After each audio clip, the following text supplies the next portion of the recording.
Assalamualaikum warahmatullahi wabarakatuh. Kami dari kelompok 9B akan mempresentasikan hasil kerja kami, yaitu perancangan pabrik produk Morike. Kelompok 9B terdiri dari Aisyah Nurfadilah, Alisha Diva Azani, dan Adisti Zain. Pertama, ada pendahuluan. Latar belakang dari dibuatnya produk Morike ini yaitu healthy lifestyle merupakan salah satu tren yang telah berkembang dan menjadi kebiasaan di Indonesia. Berbagai informasi mengenai pola diet seperti diet gluten-free menjadi populer di Indonesia. Konsumsi gluten dapat menyebabkan masalah kesehatan pada beberapa golongan seperti penderita celiac disease atau intoleran terhadap gluten, serta autisme. Morika Rice Crackers ini merupakan rice crackers dari beras hitam bebas gluten terfortifikasi ekstrak Moringa oleifera atau daun kelor. Kami menggunakan beras hitam karena beras hitam ini merupakan beras berpigmen dan mengandung antosianin yang berpotensi untuk menggantikan beras putih dalam rice crackers. Kemudian penggunaan tanaman kelor karena tanaman kelor ini memiliki nutrisi dan gizi yang tinggi. Konsumsi ekstra kelor dapat meningkatkan imun karena antioksidan dapat mencegah radikal bebas di dalam tubuh. Lalu, untuk tujuannya yaitu menjadikan Morika sebagai makanan ringan yang memiliki nilai lebih terhadap kesehatan sehingga dapat mendukung healthy lifestyle. Lalu meningkatkan nilai tambah dari tanaman kelor dan salah satu bentuk diversifikasi pangan dengan dijadikannya ekstrak dalam snack. Terakhir yaitu menciptakan Morika sebagai peluang wirausaha inovatif yang memiliki prospek dan mampu bersaing di pasar global. Kemudian untuk luarannya yaitu terciptanya makanan ringan yang cocok untuk dikonsumsi semua kalangan masyarakat dan menciptakan lapangan pekerjaan bagi masyarakat sehingga meningkatkan kualitas ekonomi masyarakat. Selanjutnya, untuk manfaatnya yaitu menjadi solusi bagi permasalahan masyarakat yang menerapkan healthy lifestyle dan pola diet gluten-free. Dan kedua, menjadi makanan ringan yang praktis dan bergizi bagi masyarakat dengan mobilitas yang tinggi. Beras hitam memiliki kandungan karbohidrat yang lebih rendah dibandingkan dengan beras putih, namun memiliki nilai energi yang lebih tinggi, yaitu sekitar 362 kal per 100 gram, serta kaya akan protein. Nah, kelor adalah salah satu jenis tanaman yang dapat tumbuh di daerah tropis dan subtropis pada semua jenis tanah seperti di Indonesia. Namun, pemanfaatan daun kelor masih belum banyak diketahui karena pada umumnya hanya dikenal sebagai salah satu menu sayuran. Selain dikonsumsi dalam bentuk menu sayuran, daun kelor juga dapat diolah menjadi ekstrak yang dapat digunakan sebagai bahan fortifikasi. Pembuatan rice cracker dengan menggunakan beras hitam dan serbuk daun kelor diharapkan mampu menambah kualitas yang ada pada pangan tersebut hingga dapat menjadi produk pangan fungsional.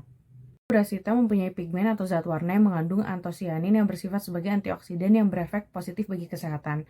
Juga mengandung fitokimia aktif seperti tokoferol, tokotrienol, orizanol, vitamin B kompleks, dan senyawa fenolik. Daun kelor memiliki kandungan gizi antara lain protein, beta-karoten, vitamin C, mineral terutama zat besi dan kalsium. Mengonsumsi daun kelor memiliki banyak manfaat bagi kesehatan, misalnya menurunkan berat badan, mencegah penyakit jantung, mengatasi diabetes, menyehatkan mata, mengobati rematik, bahkan dapat mengobati kanker. Pembuatan rice cracker dengan menggunakan beras hitam dan serbuk daun kelor diharapkan mampu menambah kualitas yang ada pada pangan tersebut sehingga dapat menjadi produk pangan fungsional. Selanjutnya, untuk step analysis pada aspek sosial, major points-nya berupa peningkatan pola dan gaya hidup sehat masyarakat, serta terdapat penyandang penyakit celiac yang tidak bisa mengonsumsi gluten. Implikasinya adalah pembuatan snack sehat dan juga pembuatan snack gluten-free.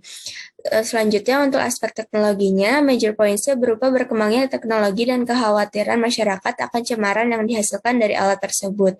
Implikasinya berupa penggunaan teknologi seperti Dove Mixer dan Rotary Evaporator, dan juga penggunaan sosial media sebagai media promosi dan juga pemasaran produk. Pada aspek ekonominya, major points-nya berupa makanan yang diklaim sehat cenderung memiliki harga yang tinggi dan juga inovasi baru sehingga persaingan antara merek lain masih kurang di dalam negeri. Implikasinya berupa pembuatan makanan sehat dengan harga terjangkau dan juga melakukan ekspor produk. Dan untuk aspek ekologinya, major points-nya terdapat jumlah sampah kemasan plastik yang tinggi dan juga implikasinya menggunakan kemasan plastik biodegradable. Dan juga aspek politiknya, major points-nya berupa regulasi perizinan cenderung sulit, implikasinya berupa tingkat kepercayaan konsumen dapat menurun. Untuk kajian pasar dan pemasaran, kami melakukan segmentasi pasar untuk menentukan target pasar, yang menghasilkan target utamanya berupa masyarakat berumur 18-34 tahun dengan mobilitas tinggi dan memiliki kekhawatiran tinggi terhadap kesehatan, seperti contohnya adalah pelajar, pekerja, dan juga orang dengan healthy lifestyle. Untuk strategi penjualan dan pemasaran, kami menggunakan teknik marketing mix 4P untuk menghasilkan respon yang sesuai dengan keinginan dan juga kebutuhan konsumen.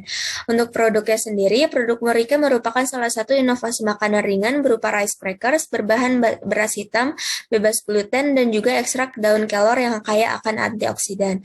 Kemasan yang kami gunakan berupa kemasan standing pouch dengan ziplock berisi 12 produk rice crackers. Kemasan ini praktis, dapat mencegah masuknya kontaminan dan juga menjaga keawetan dan juga kerenyahan pada produk. Berikut merupakan tampak kemasan produk rice crackers Morike, tampak depan sebelah kiri dan juga tampak belakang sebelah kanan. Untuk strategi penjualan dan pemasaran selanjutnya berupa place, di mana pemasaran produk ini melalui e-commerce seperti online shop dan juga tempat pusat kebugaran dan juga berbagai event. Untuk price-nya sendiri, produk ini dijual dengan harga 27.000 per bungkusnya dengan isi 12 produk rice crackers dan juga promotionnya penyebaran informasi melalui berbagai media sosial seperti endorsement, paid promote, dan juga broadcast message, dan juga penyebaran informasi melalui event. Selanjutnya adalah aspek hukum dan regulasi. Terdapat beberapa dokumen perizinan usaha.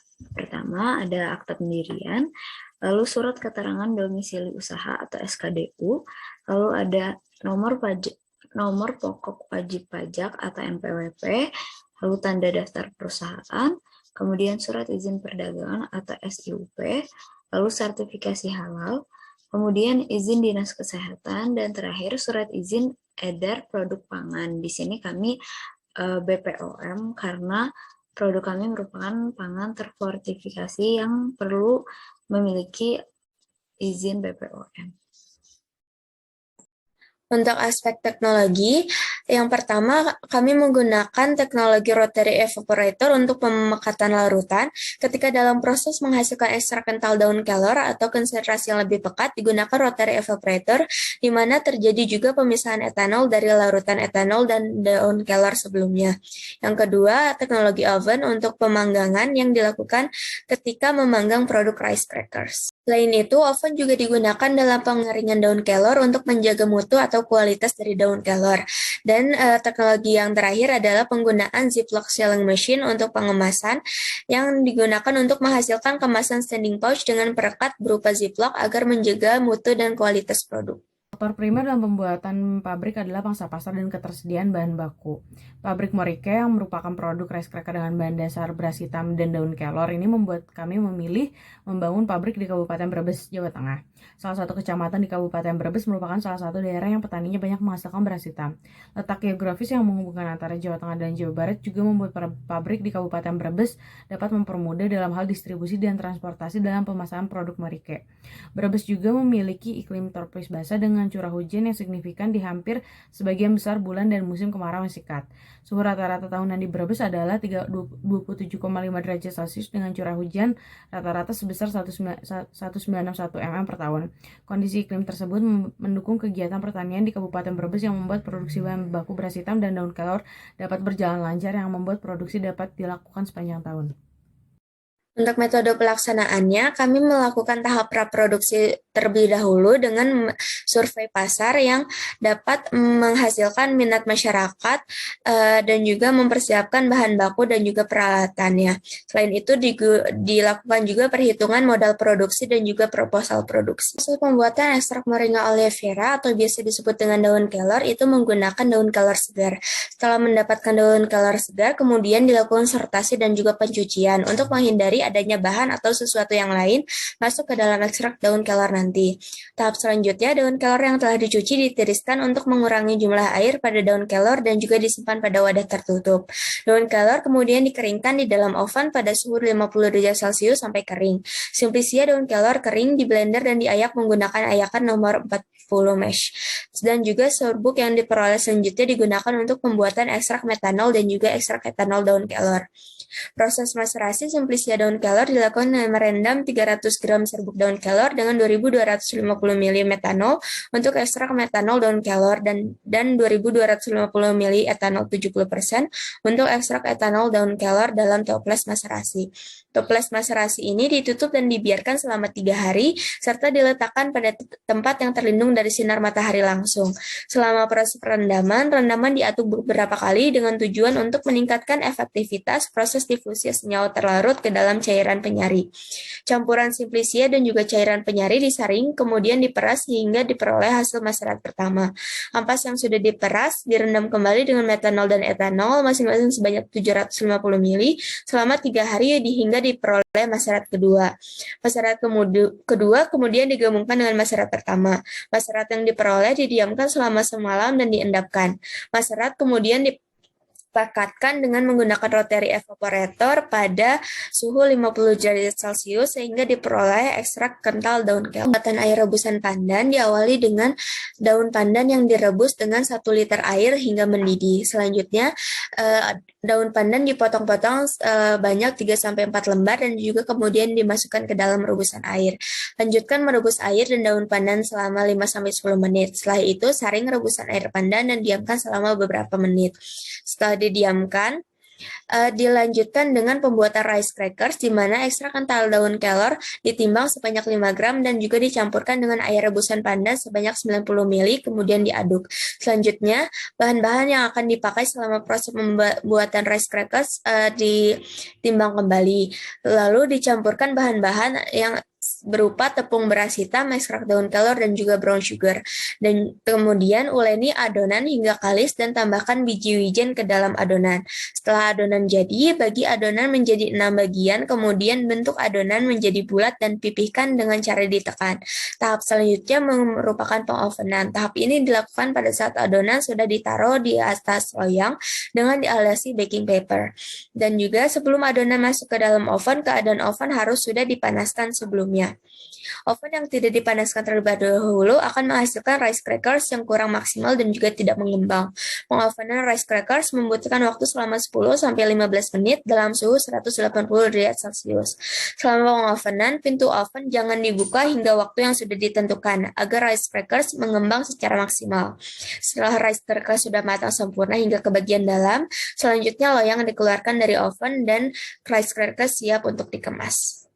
Berikut merupakan proses pembuatan ekstrak daun kelor dengan bentuk diagram alir proses. Berikut ini merupakan neraca pembuatan ekstrak daun kelor yang mencakup proses pengeringan dan penggilingan. Selanjutnya ada diagram material pembuatan ekstrak daun kelor. Berikut merupakan diagram proses dari pembuatan air rebusan pandan. Selanjutnya ini merupakan diagram material untuk pembuatan air rebusan pandan. Di sini adalah diagram proses pembuatan rice cracker. Selanjutnya yaitu diagram material dari pembuatan rice crackers. Nah, dari diagram material ini dapat diketahui perkiraan waktu proses pembuatan morika dari awal hingga akhir yaitu kurang lebih 400 menit. Selanjutnya ini merupakan neraca massa 1 yaitu pembuatan ekstrak daun kelor. Untuk proses pertama yaitu ada pengeringan, kemudian kedua ada penggilingan. Selanjutnya merupakan pengayakan dan maserasi 1, pengendapan dan pemakatan. Yang kedua merupakan pembuatan air rebusan daun pandan. Neraca massa ketiga merupakan pembuatan rice cracker yang meliputi pencampuran bahan dan pencetakan serta pemanggangan.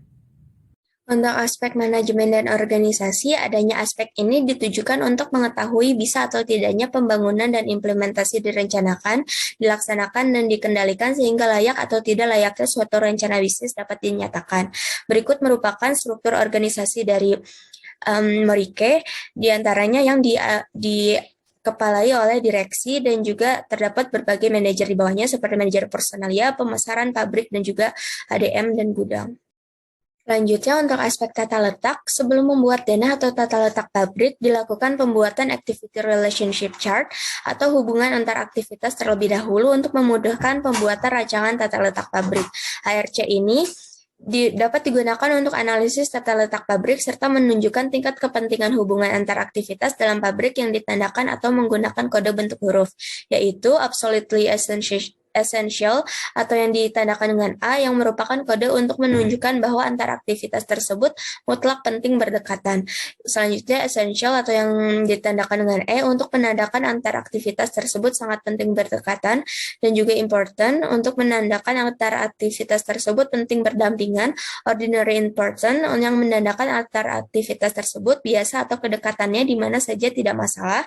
Unimportant yang menandakan antar aktivitas tersebut tidak penting atau tidak perlu adanya keterkaitan geografis apapun, serta undesirable untuk menandakan antar aktivitas tersebut tidak diinginkan berdekatan. Berikut merupakan Activity Relationship Chart dalam bentuk tabel dari rancangan tata letak pabrik produk Rice Crackers Morike. Selanjutnya berikut merupakan lanjutan dari tabel ARC dari rancangan tata letak pabrik produk Rice Crackers Morike. Selanjutnya berikut ini juga merupakan Activity Relationship Chart dalam bentuk gambar untuk memudahkan dalam pembuatan tata letak pabrik. Sementara itu, berikut merupakan Activity Relationship Diagram atau ARD dari rancangan tata letak pabrik produk Rice Crackers Morike. Berikut merupakan layout atau tata letak dari pabrik Morike berupa layout 2 dimensi. Selanjutnya adalah layout 3D dari pabrik Morike. Di sini merupakan tampak depan pabrik Morike, yang mana di depannya ada parkir pengiriman dan penerimaan atau loading dock area. Kemudian tampak sampingnya di sini merupakan parkir dari tamu dan karyawan. Bagian dalamnya terdapat satu ruangan di luar, yaitu merupakan tempat peristirahatan karyawan. Kemudian di bagian kanan terdapat ruang pelayanan kesehatan, lalu di sebelahnya terdapat kantor, kemudian di sebelahnya lagi terdapat toilet. Lalu di bawah sini, di bagian depan dari pabrik, itu terdapat ruang pengiriman dan penerimaan. Lalu di sebelahnya terdapat ruang sanitasi,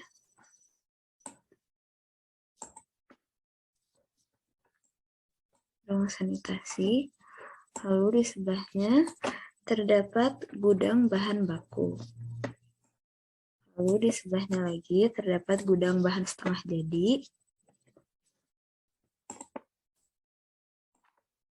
Lalu ke area dalam, yang lebih dalam lagi, di sini ada ruang utama produksi. Kemudian di atasnya terdapat ruang pengemasan atau packaging. Lalu di bagian atasnya lagi terdapat gudang barang jadi. Lalu di sini terdapat ruang QC. Sebelahnya terdapat ruang maintenance.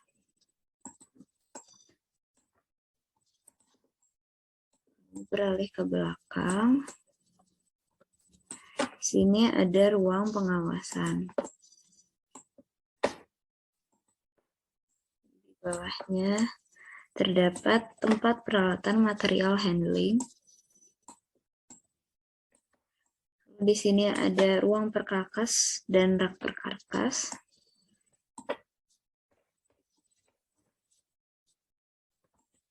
Kemudian Di bagian belakang terdapat tempat pembuangan limbah dan tempat pembuangan sampah.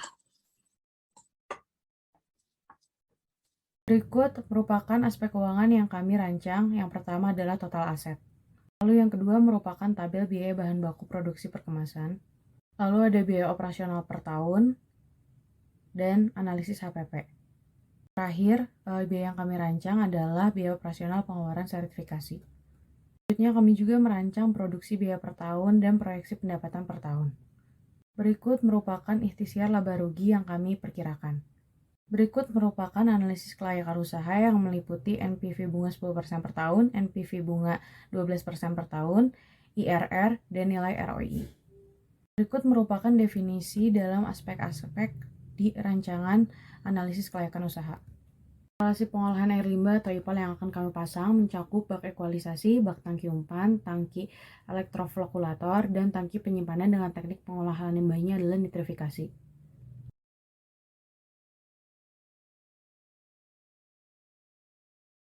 Terakhir yaitu penutup. Kesimpulan yang didapat dari laporan PKM dengan judul Rice Crackers beras hitam bebas gluten terfortifikasi ekstrak daun kelor sebagai produk pangan kaya antioksidan ini adalah produk rice crackers dengan bahan utama beras hitam dan ekstrak daun kelor yang merupakan produk pangan berupa cemilan sehat dan nilai gizi yang tinggi serta kaya akan antioksidan. Morika merupakan bisnis yang sangat menguntungkan dan menjanjikan. Morika memiliki payback period setelah usaha berjalan selama 8,65 bulan dan nilai RC yang selalu di atas 1, sehingga bisnis ini layak untuk dijalankan. Berdasarkan nilai NPV, IRR, dan ROI juga membuktikan bahwa Morika merupakan bisnis yang sangat sustainable dan profitable dari segi pendapatan finansial. Selain itu, berdasarkan analisis situasi eksternal, aspek hukum dan regulasi, aspek teknologi, aspek teknis, serta aspek kebutuhan dana, produk ini sangat berpotensi untuk dikembangkan. Sekian presentasi dari kami, kurang lebihnya mohon maaf. Terima kasih. Wassalamualaikum warahmatullahi wabarakatuh.